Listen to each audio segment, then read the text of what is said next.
Focused on quality and convenience, there isn't much you won't find at Marie's Mini Mart. Home-style breads, sandwiches, plus a variety of artisan breads and delicious single-serve desserts available exclusively at our Frecker Drive location. Marie's Mini Mart, with 25 locations wherever you go, there we are.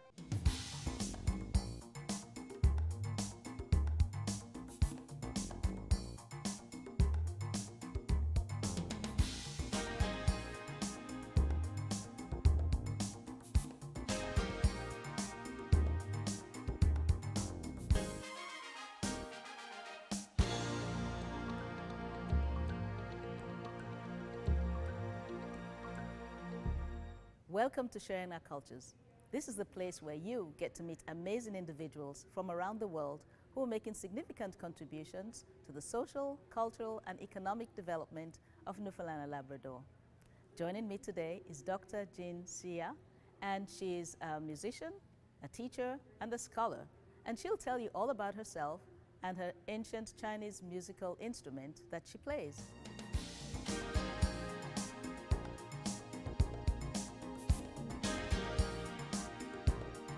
Welcome back to Sharing Our Cultures.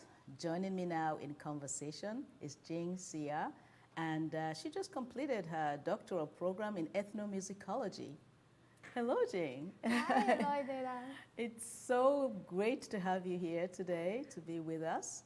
Thank you Yes, so much. yeah, I'd like you to tell us a little bit about your program and your studies. And we've got lots to talk about. Well, let's start with your studies first. Okay, sure. Yes, I just finished my PhD study in ethnomusicology at Memorial University. And it is a program studying music, of course, but we study music as culture, you know. So we study not only music per se, but we study musicians and the society, the music world in general, like anything in that music world. Yeah. Yeah, okay. So you're from China originally, Dr. Xia. I like the sound of that. I like it as well. And you chose to come to Newfoundland Labrador. How did that happen? Yeah, so at that time I applied for several universities, as many students do when they graduate, and I got several offers. But the main reason why I came here was because my supervisor, my current supervisor, Dr. Alan Waterman, and we had these email conversations about my project, my PhD project, and I really into the idea that she shared with me at that time about forming this improvisation community, which is a new area for me, and I just felt so interested. So I feel like, oh, that's the place I want to go. That's the person I want to work with. So here I am. So here you are, and you went through the program, and I found out that you started the first Chinese instrumental group. Is that it, right? Maybe you can talk a little bit about that. Oh yes, I formed a Chinese ensemble. Okay. We call it a light wind ensemble, compared to always strong wind, crazy wind in Newfoundland. And as far as I know, that's the first Chinese ensemble in this province. And we have erhu, it's like a Chinese fiddle, and 2 string instruments. And we have dizi, it's like a bamboo flute. And of course we have zheng, I play. And we have a Chinese drum, which is very big, like a round shape, big drum. So basically for people, that's who initiated that ensemble. Okay. Wow, so that must have been fantastic, just putting that group together and performing. Yeah, that's always my dream. It was indeed a dream come true moment for me. And yeah, I got inspired by a lot of my consultants or informants I interviewed for my research. Many of them are professional Chinese musicians living and working in North America. And their work is just fantastic, and there are a lot of actually Chinese ensembles, Chinese orchestra, or Chinese whatever groups exist in North America. And during my field work, actually, it was in 2019. I worked with a lot of professional Chinese musicians, and that's how I got inspired. And after I came back to Newfoundland, I started to form this Chinese group because I feel like we need one in this province. Yes, And yeah. And I like your leadership in that area, you know, being innovative and taking on the initiative. We don't have a Chinese ensemble here. Let's get one. I love that about Yes, it. why not? Yes, and I see there is a growing Chinese community here, although it is currently a small, community, but I see the future, and the more Chinese people come into this province, and they need native, music, I guess, to just cure for some nostalgic reasons. I just feel like that's the thing, that's the right thing I should do for this province. Right, yes, and they feel a sense of home and they can share their culture through music. That's really a great opportunity. So can I ask where you did your field work for this study? Yeah, so in 2019, I did my field work in the United States, several cities in Murfreesboro, in Tennessee, and Nashville in Tennessee, and also New York City. For that was just a 4 months period. And then finished that, I came to Vancouver, also stayed there for another 4 months. So basically, I interviewed people, Chinese professional Chinese instrumentalists, and attended their concerts and music activities, interviewed them, and I actually performed with them also. Yeah. All right, that must have been great to have the opportunity to be on Yes. stage with professionals that you're studying. Yes, Wow. indeed. That's why I chose this program, ethnomusicology, because we have to do the field work. We have to apply our academic knowledge into practice. So that's the part I feel like fascinated. Okay. Yeah. Right. So how did your academic background then prepare you for your doctoral studies in ethnomusicology? So I had a bachelor degree in music performance, which is Zheng performance, and I had a master degree in arts management. Because at that time, I feel like I want to know the market. I want to know how to promote my music and then know my audience better, that kind of thing. So I chose that. And then I realized that I want to bring my instrument to the world. So I started to search, all these majors in foreign countries at that time. And I feel like Canada is such a wonderful place to go because it is multicultural and it's so inclusive, a lot of good credits. so I feel like, that's my destiny. I should go there. Right, and so you did, and Yes, so I you're did. here. Thank you so much for accepting me. Yes, yeah. And Okay. also you have a CD. Yes. Tell us about that. What will we hear if we get to purchase one of those, which I'm looking forward to? Oh, thank you. I just released that CD, and it is sponsored by Music and Now, and in that CD. I want to show people like how you can use this instrument to play different music genres. That's why I call it the luminous journey, because this journey is fantastic. It's luminous to me and is so diverse.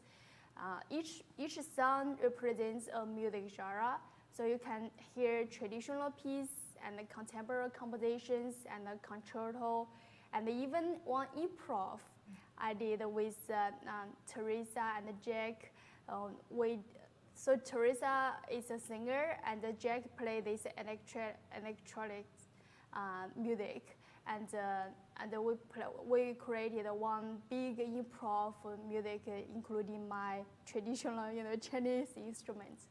Yeah. Okay. All right. And so you collaborated with other musicians then for the CD. But have you, as a performer, collaborated with other musicians or music groups? Yeah, of course. Yeah. Of course. That's guess that's the language of this province.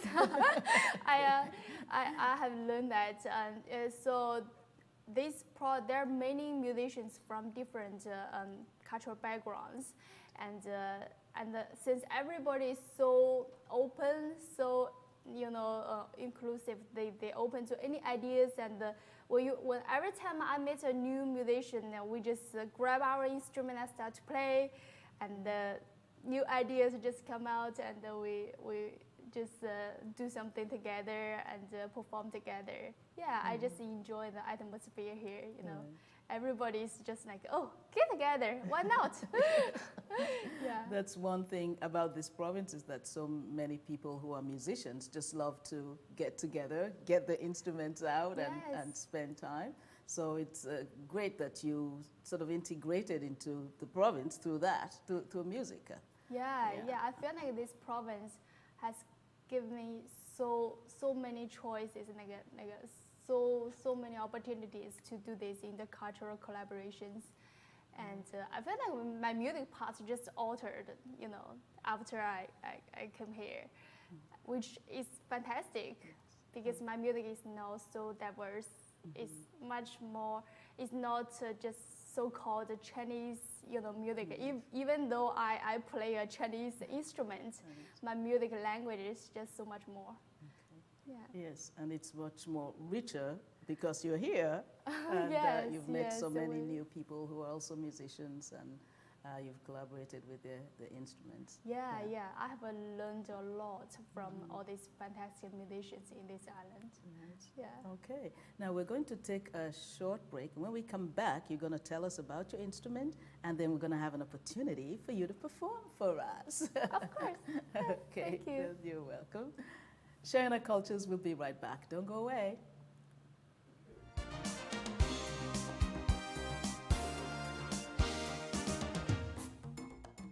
Continuing our conversation now, with me is Dr. Jing Xia. I've been enjoying our conversation together, and now we want to find out more about your instrument. So tell us all you know about it. Wow, that would take months. I could imagine, yes. Okay, so my instrument is called a Zheng, Z-H-E-N-G, or nowadays people more commonly call it a Guzheng, because Gu in Chinese means ancient, old. It has more than 2,000 years of history. That's why people call it a Guzheng now. And it is a zither with 21 strings. The scale is always tuned in pentatonic, which means we don't have Fa or C, or I'm getting too professional, too academic from that direction. But it basically means you can never go wrong. If you randomly play that instrument, it just sounds beautiful. Okay. That's the kind of instrument I'd like to learn. That doesn't, you can do whatever you want with it, and it won't really go wrong. So what sets it apart from, say, other string instruments? So, well, of course, these strings nowadays the materials is combination of silk and nylon and metal and a lot of materials. All this package gives this instrument a unique sound. Of course, you'll hear it, and you can tell right when I hit plug the string, you can tell the difference. It just sounds very unique, very Chinese in some way. Okay. Yeah. All right. So since you came to Newfoundland Labrador and you've been studying at the university, what were some of the courses you had to take, and how did you get, what was your journey more or less in getting to the end of your doctoral program now? Yeah, so we have, at that time when I was still doing my courses, we had to take 7 courses, I believe. It's been a long time, like several years ago. So, but I believe it was 7 course project. And I had to take also folklore course, which is very different from other university. And that's a kind of an interesting feature of our program in Newfoundland. that we have to take ethnomusicology course and also folklore course. I feel like that's very beneficial because I learned a lot of skills from taking that folklore courses, including field work, data connection, and the ways of interviewing people, that kind of thing. So, so yeah. So it was a good learning experience for Yeah. you then. So Yeah. you did go out into the field here within Newfoundland and Labrador, or is that the field work you did outside of the province? I did outside the province, but for the core courses, I also did some like I don't know, mini field work in Newfoundland, Okay. just for the course. Okay. But for my PhD projects, I did my field work in outside Yeah. Newfoundland. All right. But you felt that the folklore field work kind of helped your doctoral work, field work. Of course, Right, of okay, course, all right. yes. So you felt then that the mini field work that you said that you did for the folklore course was beneficial for your doctoral fieldwork, your actual research fieldwork. Yes, Okay. yes. So in what way do you think that was useful? Well, of course, for my previous degrees, I didn't have like a similar chance to go out to interview people and to do that kind of type of field work. I had to learn how to do everything done and to learn how to connect data and organize everything. That's very important because sometimes you're just overwhelmed by so many things. Yes. And yeah, all these skills, methodologies, and then even theories. Yeah, I learned from all those folklore courses. They're so helpful. Okay, so that's good. So it's a good thing then that the university here incorporates the folklore with Yes. it. Okay. Yes. So you're also a teacher. Tell us, Yeah, how's that happen? I have been teaching the Jing for more than a decade. Okay. So I now have students in Newfoundland, and there is a growing, I guess, group of people interested in Chinese music, and I hope I can get more students in the future. But now I enjoy my teaching experience in Newfoundland. Of course, it's very different from teaching in China because there is a different cultural habits and atmosphere in general. But here, I feel like I have intimate relationships with my students, and I love people here. They're so curious about everything, and All right. So maybe you can tell us when you started playing the Jen and where and why you wanted to play that instrument. Yeah, of course. People always ask me why I chose this instrument. There's always a reason behind that, of course. So in my case, it would be my aunt. My aunt is still a Jing artist in my hometown. She's a fantastic player, and when I was a kid, I just watched her performances, and I just love her playing, and I feel like it's just so beautiful, elegant on stage, and I just wanted to learn that instrument from her. Yeah, she was the first person that got me into this journey, and I just love this instrument. I just keep doing it. Right. And so did you have opportunities then to play with your aunt as a performer? Yes, Yeah. I did. Actually, so many people actually in my family, they work in music fields. So I had a lot of opportunities while growing up in China and to perform in different situations, different concerts, and even outdoor activities. Yeah, I had a lot of chances. Yeah. Okay, so that of course improved your. Yeah, I think so. Yeah. You learned more, you had more experience, and you're better at it, and now you're professional at it. Yes, Yeah. yes. I guess sometimes you need that stimulations, to keep you're going and push you be like learning more to just enhance your musicianship, just to be better. Yeah. So as you complete your ethnomusicology degree now, what do you want for yourself in the future? What are you looking at in terms of, oh, I want to do this, be this, go here? What do you have in mind? Yeah, I now I'm in this transition period, and I need to find something to do. I might apply for a postdoc position, but I can also apply for jobs. I'm very interested in doing these community based surveys, so I'll see what I can do. But for now, I have performances going on. I am teaching, and yeah, I guess there are many things I can do, but I'll see how it goes. Okay. Okay. Are you sort of applying for any work now, or you're just sort of fine with the teaching that you're doing and some of the performances that you are? Oh my God! Yeah. This month I just want to relax. But yeah, I've been thinking about that, of course. Yeah, I know there is a postdoc position which is about improvisation, so I might consider that. But in the meantime, during this summer, I also gonna work for the Smithsonian. Congratulations! It's more like a internship kind of a position. Yes. For several months. Okay. It just took. I love to work with them and gain that experience. And Yes. I'll see how it goes. Okay, well, that is fantastic to be able to get that opportunity. Yes, Wow. indeed, It indeed. would raise your musicianship a high notch. Hope so. Yeah. You're able to get that experience. Yeah, I'm really grateful for that opportunity. Great, For sure. great.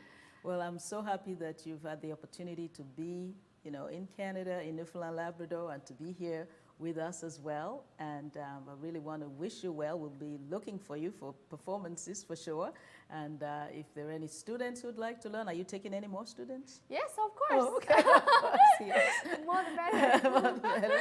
Yes, we'd like to fill your schedule with more students, and we definitely want to wish you all the best. And congratulations again in completing your doctoral program and being able to make so many connections here in the province. Yeah, thank you so much. Yeah, I really enjoy my life here, and yeah, thanks for inviting me on this fantastic program.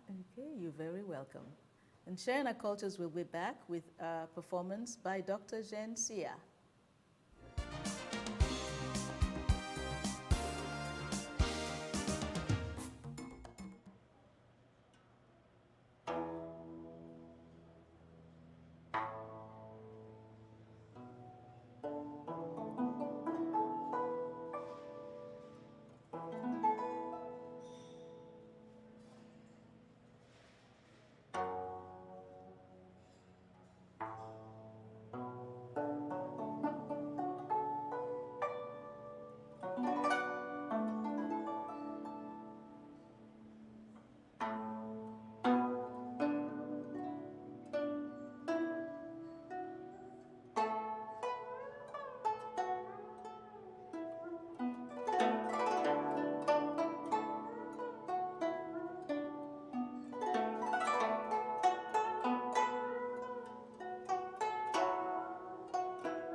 And thanks to Dr. Xia for that beautiful performance. Thanks to you for watching. Join us again next time for more remarkable stories from people from around the world who are making a difference in Newfoundland and Labrador.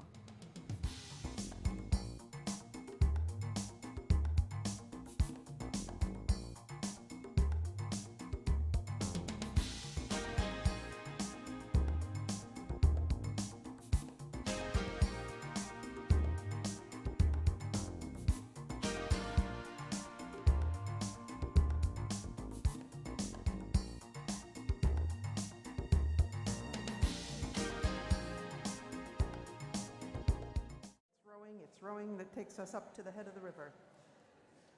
We're now going to sing a song called Santiano, which is another sea shanty, popularized by Hugues Offray, the French singer, and it's about sailing. And you'll hear the words Iseo in the refrain. Like many sea shanties, this one was used to help people know when to pull. So you've all got to heave at the same time. So that's why people sing heave ho in sea shanties. And when you hear Iseo in the refrain, that's what this is. It's telling you when to pull the rope.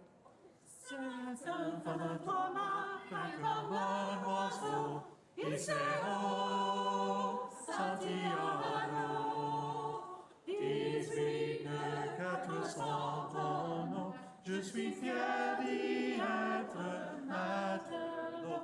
Tiens bon la vague et tiens bon le vent. Iseo, Santiano. Si Dieu veut toujours droit devant, nous irons jusqu'à San Francisco. Je parle de l'envoi en laissant la roue. Iseo, Santiano. Y penser, j'avais le cœur gros en doublant les feux de Saint-Malo. Tiens bon la vague et tiens bon le vent. Iseo, Santiano. Si Dieu veut toujours droit devant, nous irons jusqu'à San Francisco. Oh, credo que là-bas, l'argent coule à flot. Iseo, Santiano. On trouve l'or au fond